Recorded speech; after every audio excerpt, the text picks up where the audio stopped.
With clarity of your project's objectives, development priorities, and confidence in your idea's right to succeed, it's time to define the path forward. If the discover stage asked if you should proceed, the define stage seeks to ask how to proceed. We'll work to uncover essential project details, including the identification of your target consumer. Clarity of who you intend to serve with your product is fundamental. It will reveal purchasing habits, pricing sensitivity, and other high-level project parameters. Knowledge of your consumer can also inform additional details such as features, quality expectations, and can even include things such as which colors turn them on or off. In addition to getting clear on who your consumer is and how to best delight them, the define stage is also where you'll get in touch with your competition, establish your project financials, build a profit model, define a go-to-market strategy, build an intellectual property protection approach, develop a budget, and figure out the types of professional resources you'll need to fully develop your item. All of this due diligence will then culminate in a comprehensive project schedule and the commissioning of a lighthouse vision. The schedule will capture all critical development milestones and is essential in removing uncertainty and guesswork from the journey ahead. The lighthouse vision is both a functional and aesthetic rendering created by an industrial designer, and it serves to inspire and articulate your product's vision. It will help your design stay on strategy as time passes and the journey becomes more complex. So let's jump into the define work and see what our experts have to say. So I'm going to go to Joshua and help you give us a basic understanding and say, what are your thoughts on patents, and what are the novices or the new product developers tend to get wrong, and what should they watch out for, and why is it important that we're talking patents before we've even gotten a design one created at this point, but now we're talking about patents? Why does that make sense? Sure. And, there are a lot of different ways to look at this. One way is the point you just raised. What do people get wrong most often? And what people generally don't realize is it's a race to the patent office. If you and your competitor are both working on the same product, whatever it happens to be, let's stick with toothbrushes because we've been talking about toothbrushes here for a while. If you're working on a toothbrush, the next version of Stages with Oral-B, right? And you're not Oral-B, and you're wondering, okay, I want to beat Oral-B at their own game. You have to think they're going to file their patent application as soon as they can. What does that mean for you? Well, whoever gets to the patent office first gets the patent. Whoever gets there first wins. So what does that mean to you in product development? Of course, you don't want to file too early where you can't even describe what your idea is, what your invention is, right? You have to be able to say, yes, this is how I would make it. This is how I would use it. This is what it would do. But if you wait until you have a working prototype and you worked out all the kinks, figured out every fine-tuned detail, odds are it's going to be too late. And somebody else is going to beat you there. Somebody else is going to get the patent on whatever you're doing. And even worse, not only can you not protect your market, but that other person might be able to stop you from selling as well, because they now have a patent and they can say, look, it's great that you filed. I got there first. Here's my patent. You can't compete with me. Go away. That's not what anybody here wants to see happen to them. Now, where is that balance? What's that fine line? More often than not, I see people come to me that have waited too long. It's very rare for people to come to me too early in the process and say, let's file now. The worst thing that happens is if we file too early and product development goes in a different direction, something happens where you realize this one feature doesn't work and you need to do something else, you just file again. Or you hope that you wrote your patent application broadly enough that it covers no matter everything you're doing, the new as well as the old, that original idea. So really, my sense is that it's better to file early rather than wait too long. And I have a feeling we're going to be talking about this a little later, Joe, but boy, you better be sure you file before you publish anything. It's so important. And again, I would think that that's probably a major example of what people get wrong, is that they start going out and talking to the whole world and doing a full open kimono way too early before they've got any sort of protection. Um, Joshua, let me come back to you and talk a little bit about the patent stuff. And we were talking about, a freedom to operate, and the idea about, is it technically patentable, or are you potentially infringing on other people's artwork? And once again, when in the process, and what do those basic concepts mean? And what do people need to know who maybe don't have a legal or an IP background? Sure. So those are two very different concepts, both very important, but for very different reasons.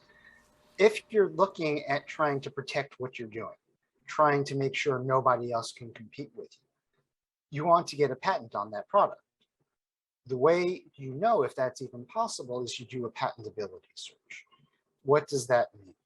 That means we would go out and we would look to see, has anybody else disclosed what you're doing or something similar to where they could be readily adapted to what you're doing now. That's a very basic type of search. We do it at a very high level to give you an idea, okay, there's something out there that's identical to what you're doing or really, really close to where we tell you, look, I know this is what you want to do. This is what your heart is set on. You realize this is the product we think that's going to make money for you, but I'm here to tell you, you can't really get a patent on it.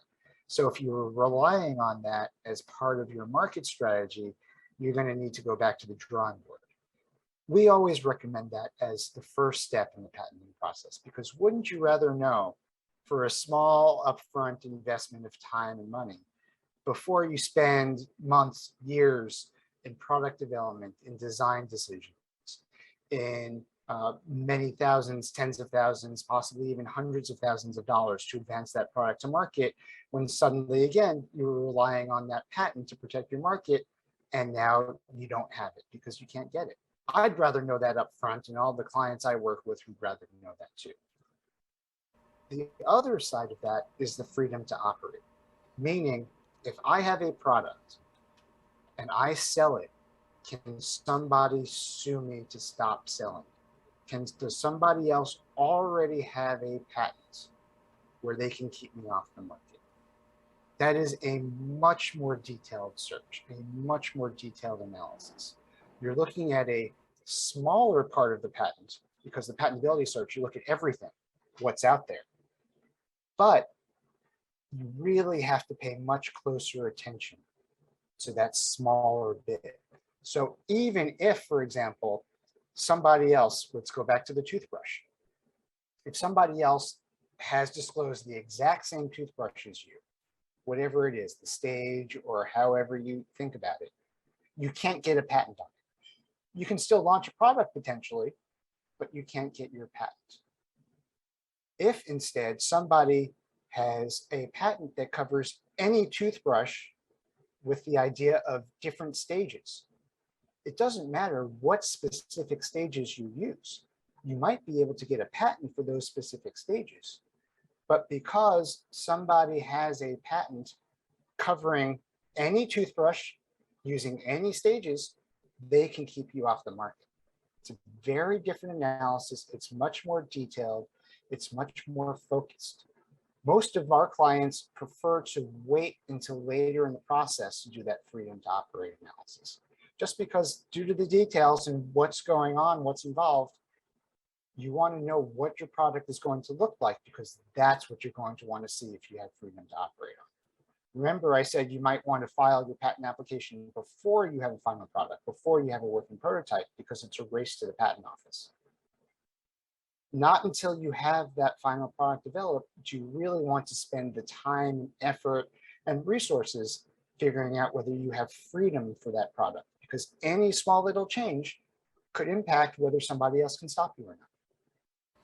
Yeah, you remind me of our earlier conversation with Howard, and as we talk about trademarks, once again, the importance of getting proper professional help, especially in the areas of trademark and patents, because what you just described, the nuance and the inadvertent mistakes that can be made, are massive, and to the uninformed or to the uninitiated, it would be almost impossible to try to figure that stuff out. And that's again where your expertise and what you guys offer is great. Joshua, you'll be pleased to hear that a similar question came in talking about patent cost and what a patent cost. And I think for you, that's a difficult answer just because it's a multi-step process and there's lots of different prongs that you have to satisfy. So let me just leave it open to you to say, if you were asked the question, how much does a patent cost? How would you answer that? And you can either link it to just this stage or if you want to go more broadly. Sure. I get asked that question a lot, and there's no one answer to it because for a variety of different reasons. First, of course, is the technology involved. If I'm dealing with a simple device like a toothbrush, the costs are going to be much less than if I'm dealing with a very heavy technical biotech invention, for example. There's a lot more that goes into adequately describing, protecting the biotech invention and all of that. There's also my fees as well as the government fees. So the government fees, they are what they are. There's nothing I can do to change them, but they're going to vary and slide depending on how big you are. You get discounts if you're a small entity, meaning they say 500 employees or less, or a university, or an even bigger discount if you're a micro entity, a really, really small company that's never been involved in the patent system before. You figure your filing fees can be as little as $400 for the smallest of the small, as much as $1,800 for the biggest of the big per application. As far as my fees, talking about a patentability search, which again, I always recommend is the first step, you're looking, range of $500 to $1,500, something like that, to draft and file a patent application. Again, based on the technology, it's going to be $5,000, $10,000, $15,000. It really depends. But that's not all. People think all the time, oh, I drafted my application, I got it filed, that means I get a patent, right? No, that's not the end of the story. It still needs to be reviewed by the patent office. And sometimes an examiner at the patent office will let it sail through. You just have to pay your final fee to get a notice of allowance and an issue fee because, it's the government. We all know the government likes its fees. Every step they're going to ask you for something more. Sometimes an examiner, actually most of the time an examiner, will come up with, here are all the reasons why I don't think you're entitled to a patent yet. X, X, X, Y, Y, Y, Z, Z, Z. And it's then our job to respond back to them and either change the scope of what we're looking for, provide arguments why we think the examiner is wrong, talk to the examiner until I know what I'm going to get back from the patent office. It's almost impossible for me to predict what that fee will be to actually carry on the back and forth with them. It could be 0 times, like I said, it could be once, it could be twice. If you get a really difficult examiner, it could be 8 times, who knows?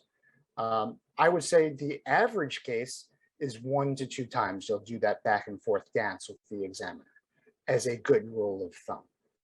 Nice. But that's not always the situation.